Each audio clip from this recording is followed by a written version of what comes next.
You know, I was really lucky that although I grew up and did most of my growing up in the UK, I actually spent a year in India and went to school there when my granddad wasn't well. My mum wanted to go home and be with her family.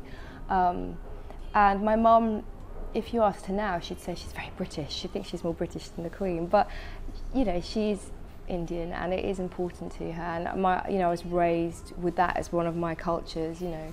And I speak Hindi.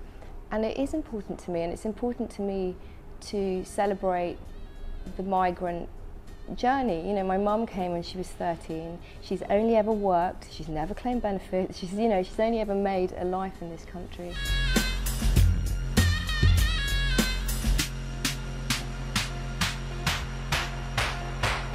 I was chatting to my dad the other day and I completely forgot my dad was a refugee in the Second World War because Jersey was occupied by the Germans, and literally the night before the final boat sailed, my grandfather decided it wasn't safe to stay on the island. So he said to his wife, "We're going," and they got sheets and put all that they could get into sheets, and they got on the last boat and they turned up in England. They didn't know anybody. And my grandfather went from being quite a successful businessman to having to go around and knocking on doors and saying, "Do you want your shoes shining? Do you want some walls painting?" You know, and they had no home, and they relied on strangers to take them in, you know, and a really difficult time where everybody was struggling.